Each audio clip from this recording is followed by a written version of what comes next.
Welcome to Beyond Consulting. I'm your host, Stephen Howe. Today, we have the pleasure of speaking with Dr. Cliff Bleustein, Global President and CEO at AposHealth and former management consultant from PwC. But before we dive into Cliff's story, I want to take a moment to thank our sponsor, ECA Partners. ECA is a project staffing and executive search firm that focuses on private equity and former consultants. If you're looking to grow your leadership team, check them out by visiting ECA-partners.com. Cliff, welcome to Beyond Consulting. Thank you for having me here, Stephen.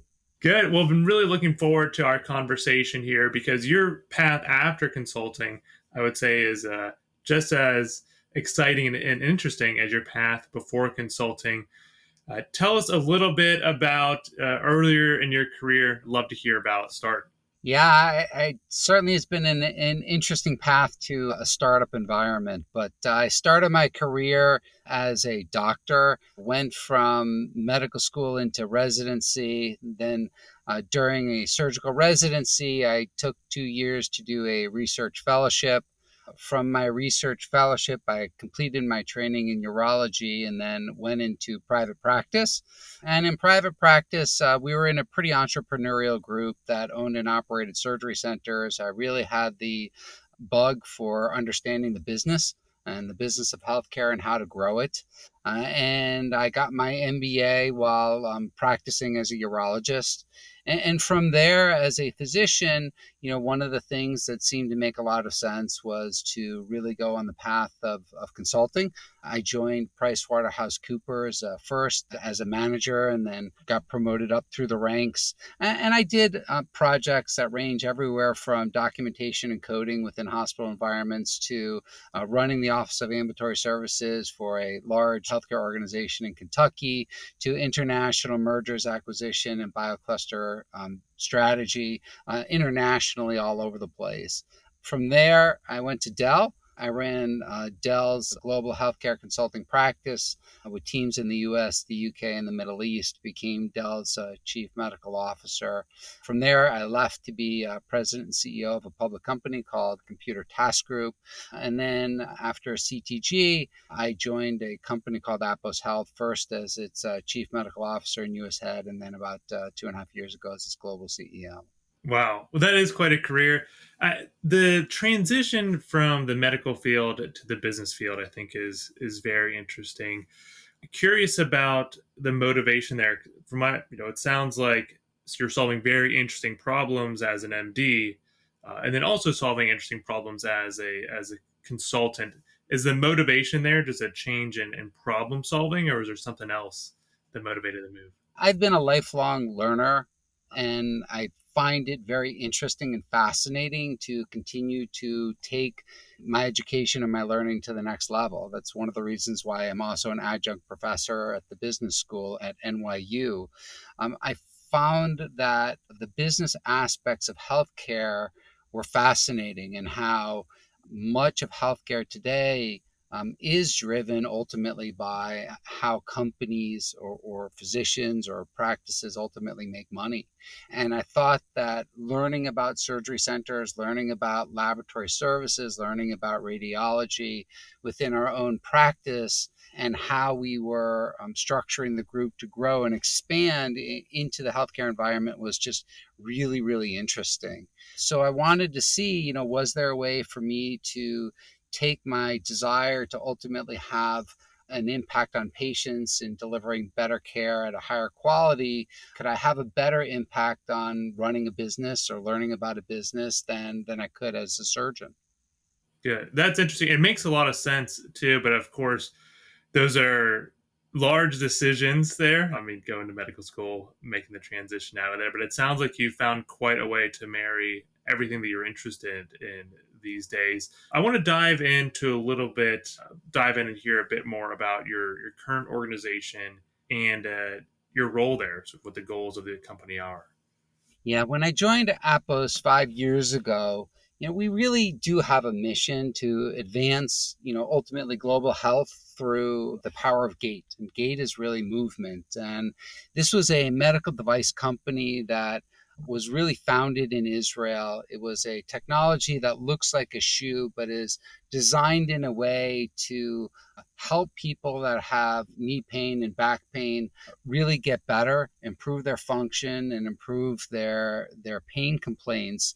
We were in the process of growing in the US, and at the time, we needed to really think strategically around how were we going to scale the business and what were the requirements that we needed in order to be successful. So it's an interesting company because we're now FDA cleared for knee osteoarthritis. We've started to get insurance coverage with multiple different payers.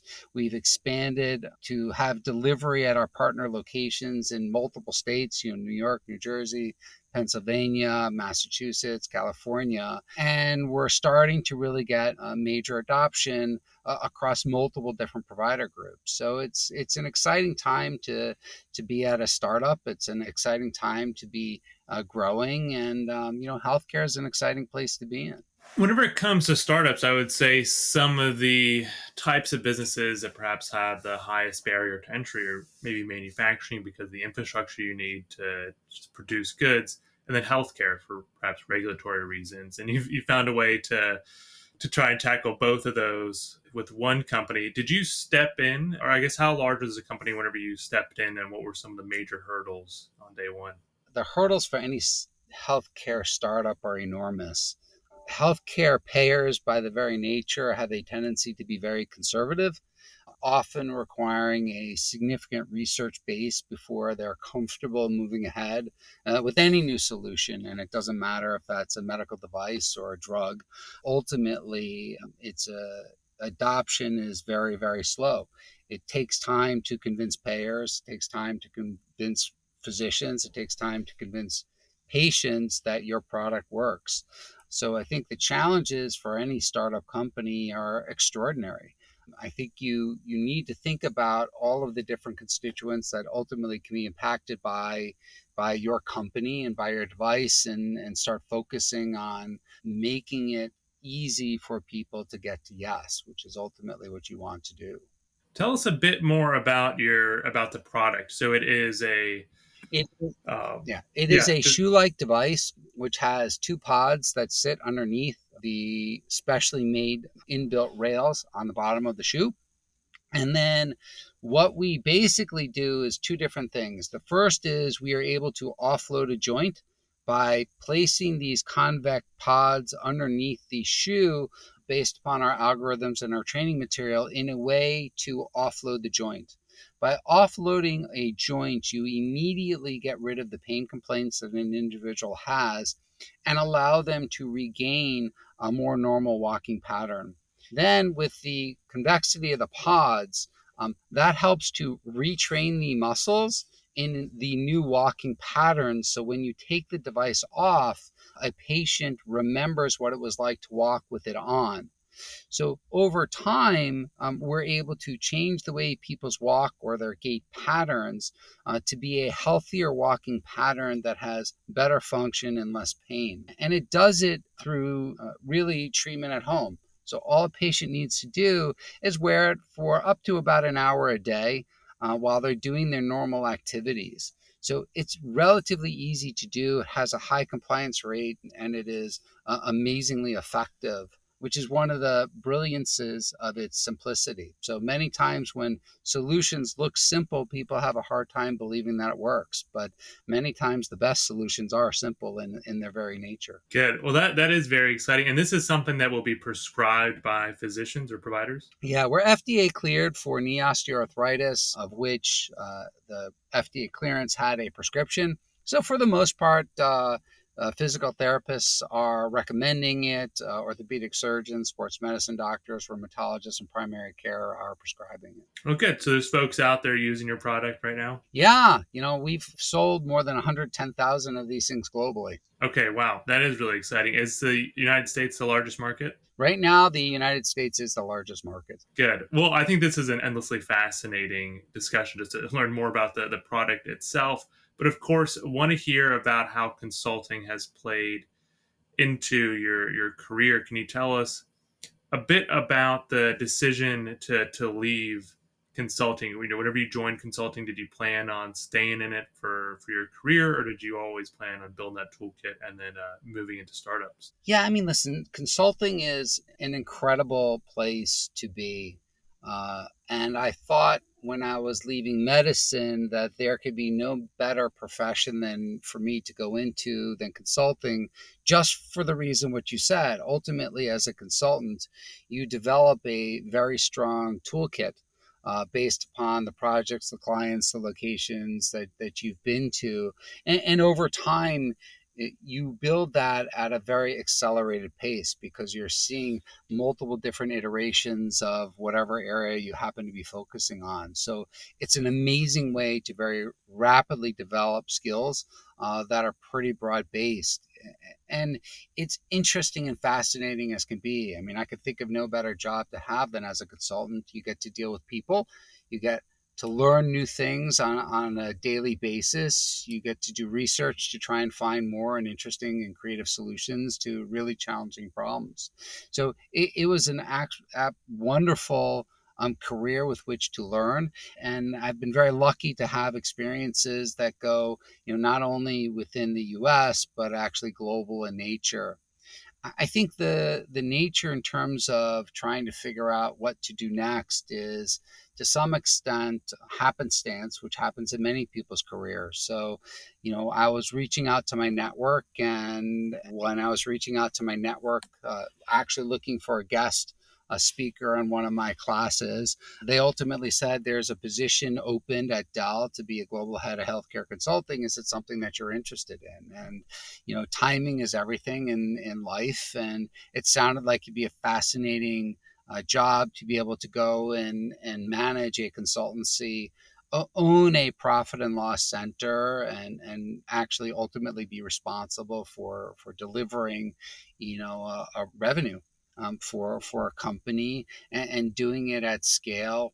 Seemed like a really interesting opportunity, which I was lucky enough to take. But even in that role, it was still in and around consulting, really until I got to CTG, where I was running a public company. Mm-hmm. So it's the public company path, and then to the startup world. There, what was that decision like? A recruiter came and said, "Hey, listen, there's an interesting role at a public company. Do you want to learn more about it?" I was looking to scale healthcare and figure out a way that the healthcare systems could work to deliver quality and outcomes to many more people than I could ever do as a surgeon. So each step that I was taking along the way was really thinking about, is there a way that we could potentially have greater impact on individuals in the healthcare system? And I thought that there was going to be another opportunity to be able to do that. I think when you're working for large corporations or larger corporations, there are always challenges and constraints within that. But to some extent, I felt that I was getting farther and farther from the direct care and management of patients and being able to have a direct impact. And after CTG, that was one of the things that attracted me to the startup world, which is an ability to really grow a solution that could have a more of a direct impact on patients than some of the consulting and other work that I had been doing. It's exciting to hear the motivation there as well. That was something I was curious about. I was wondering if you were still able to. So I imagine there's strong passion for the medical world, just given your background there. And as a physician, I expect that you were able to have a very see the results of your efforts in real time and right in front of you effectively. And was curious you're able to scratch that itch as a leader in the startup world. Yeah, I mean, listen, whatever you want to do, you have to be passionate about it. Ultimately, everyone has a certain skill set that they develop over time. But if you don't enjoy doing what you're doing, if you're not having fun, if you're not intellectually stimulated or stimulated with other values within the company or mission or outcomes, it's going to be a challenge for you to be successful. So ultimately, it's important for you to do something that every morning you wake up and you get excited that you're doing it. So you've been a leader in the startup world for a while now. What are some of the key traits that a leader in a startup organization should have? You need to be able to innovate quickly, comfortable making decisions with incomplete information, comfortable encouraging your teams to take ownership of the different aspects that they're doing and to fail fast. Many things that you do in the startup environment look wonderful on paper. And then when you get into executing on them, you realize that it wasn't so great.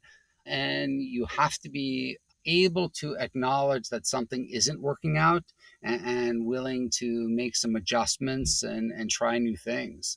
I think the speed with which a startup works has to be very, very fast. So you're often making many decisions every single day around what direction you want the company to take, and you're making adjustments at a much faster clip than you would do in a more structured environment of either a consultancy or a larger firm. So you need agility. You need comfort with making decisions in an environment where you don't have all the answers. You just have incomplete information. You have to be comfortable with failure and understand that, a lot of things that you're going to try aren't going to work. You need to be comfortable hearing no all day, every day, and not let it phase you, because the barriers you have across everything is really hard. You will hear no a lot, and you need to be able to take that as a drive and say, okay, maybe it's no for today, but it's not no forever, and continue to move forward.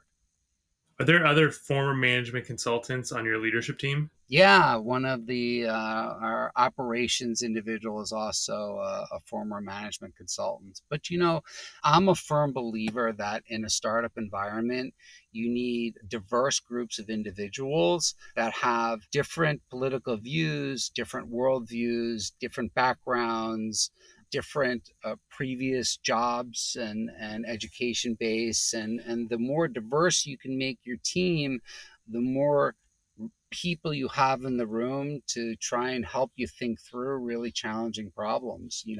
Innovation is hard, and in order to really find some of the best solutions, you need a team of people from diverse backgrounds where they're comfortable speaking up and saying, hey, listen, have we thought about doing it differently. And at whatever level they are, they know that whatever comment they make, that's going to be taken seriously and heard. And that what we often find in this type of an environment is that one person's idea is not the right one. Two people's ideas usually isn't the right one, and whatever the team comes up with ultimately is a better solution than anyone would have come up with alone. One of my mentors used to say that no one is smarter than everyone. And that was sort of the mentality of trying to get a team together to try and tackle difficult issues. Looking back at your career from the story that you've told us, you've been able to capitalize on opportunities to build your career to where it is today. Is there anything that you would have done differently looking back, or if you could do it again? Somebody once told me a long time ago that if you go through your life and your career and you use the what if calculation, that you usually lose that game because you envision the other option as being something much better than it probably would have played out to be. Having said that, I think, one of the lessons I wish I would have learned earlier on in my career is the power of a network, and that it's important to build your network unselfishly. Many people are building their networks in more of a transactional model. What I would say is the more you reach out to other people, try and find out how you can help them, the better off you are. And the sooner you start that in the career, the better your lifelong outlook is going to be. And ultimately, even if it doesn't come back around to help you in any meaningful way, you can at least feel good that you've paid forward with other individuals. And I think the network is often how people find their next opportunity. The network is often how you find opportunities at the current company that you're in. And the broader the base of the people that you know of without your network, the more people you can tap into to try and help you think through problems or challenges as you go forward. So, my advice in terms of what I've learned in my career is network is king, and the only thing that you need to do within the network is build it unselfishly. And I think that it's a hard lesson to learn, but and I wish I would have learned that earlier on in my career. I think the other thing when I look back on my career is you have to be comfortable taking risk. You will not be successful at everything that you do. And that's okay. Most people that you look at who are successful can tell you about spectacular failures that they've had in their career. And the question isn't, are you going to fail at some point or make one bad decision or one bad call or do one bad project? The question is, how do you recover from it? And how do you think through, what are you going to do next that now that something didn't work out right? And how are you going to pick yourself up from that trough? Because, there are peaks and valleys in consulting, there's peaks and valleys in business, and there's certainly peaks and valleys for individuals. That's really helpful advice, Cliff. And I think, well, a lot of our audience is made up of folks who are currently consultants thinking about their next move. I think the idea that they should lean on the network that they've built in consulting and then try to expand that is very helpful advice. Anything else that you would tell a consultant who perhaps is looking to move into an industry or into a company where they feel that they can have a real positive impact? Yeah, I mean, listen, I think one of the important things is don't chase a title. I think, look for a role and an opportunity that you think is going to be interesting and exciting, and that will ultimately help your career long term. Be humble about where your career is and what your skill set is, and be willing to take what externally may be considered a step back in order to move forward. And I think those are hard lessons to learn. I think, a lot of people get hung up on titles, but when I worked at Dell, my boss was a vice president, but he's running a multi-billion-dollar business unit that, arguably he could have been a Fortune 1000 CEO, but his title was vice president. So I think that, take titles with a grain of salt. Look for the role that you want. Think about your career path and what are the skills you need to take you to the next level. Be comfortable taking a role that other people are going to say is a step back, because ultimately many of those step backs, it may be for a short period of time, but the rest of your skill set will allow you to accelerate faster than from that role than others in the who are typically in it. Whenever you made the jump from consulting, were there any gaps in your skill set that you quickly learned about? Yeah, there are always gaps. I mean, listen, I think that no one is successful on their own. I've been very lucky and fortunate to have coaches and mentors all along.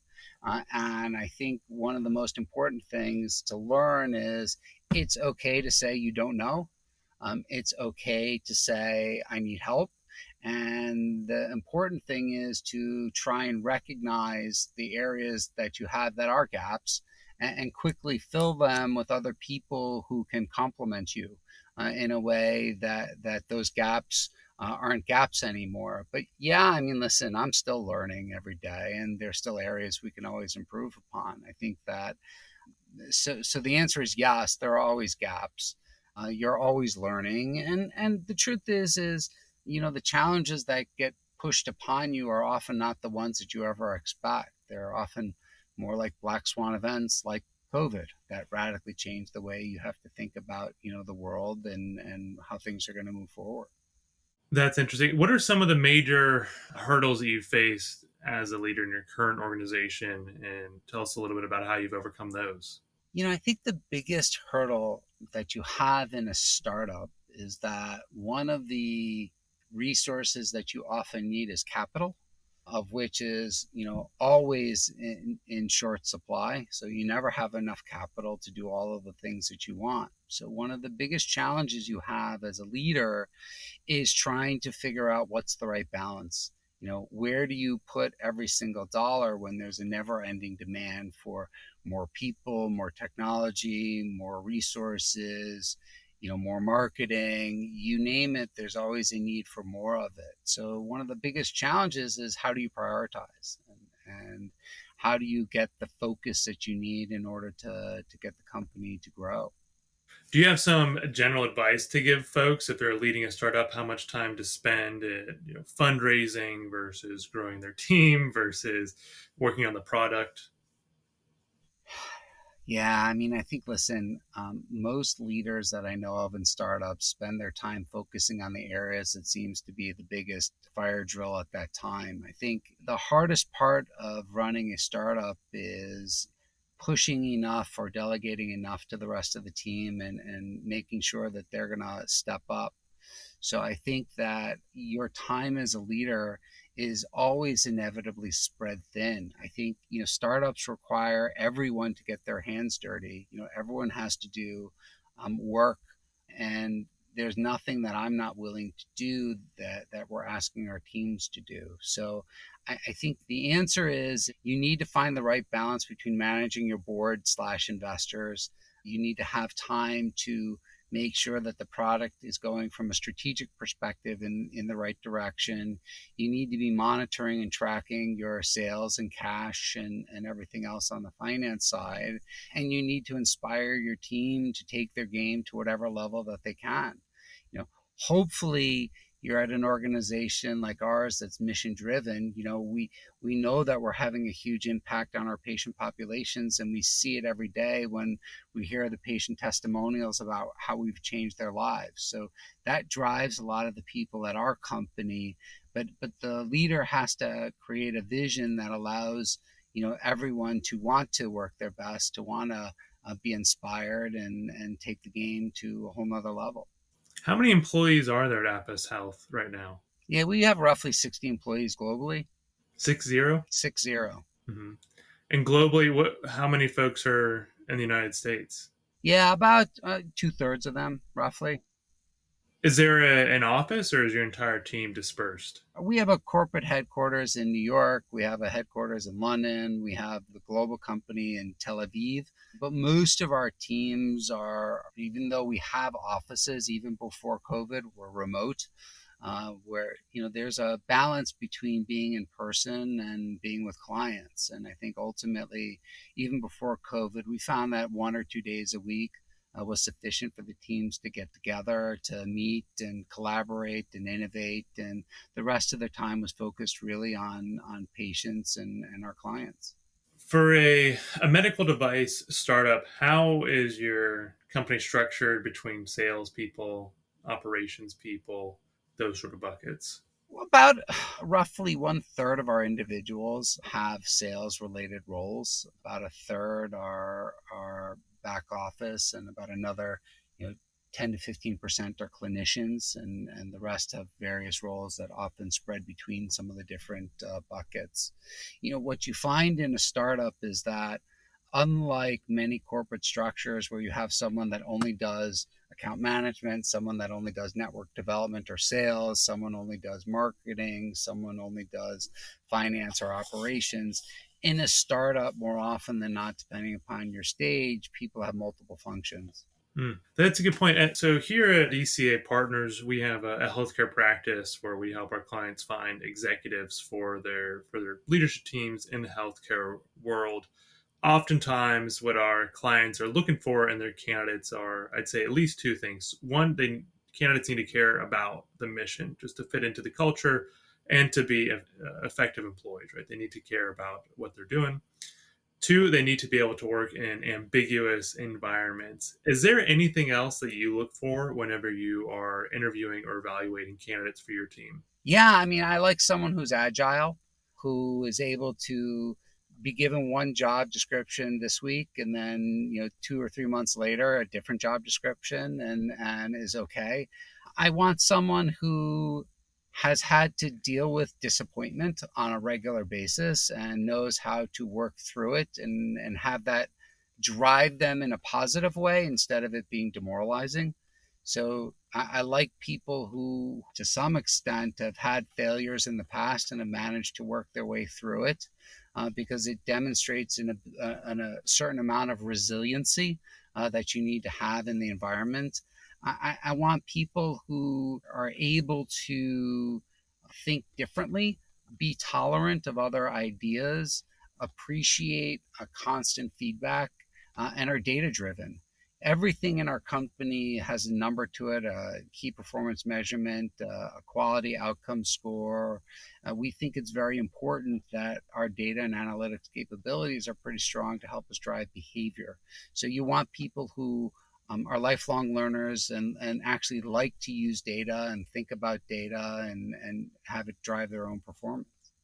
That's great. Cliff, this has been really interesting. I really enjoyed hearing your story, and I think a lot of the wisdom that you have shared with us is going to be extremely helpful to the folks listening today. Before we wrap up, is there anything else you'd like to leave our audience with? Yeah, I mean, listen, it's important to continue to keep your skill sets up. You know, be lifelong learners, be agile, don't take yourself too seriously.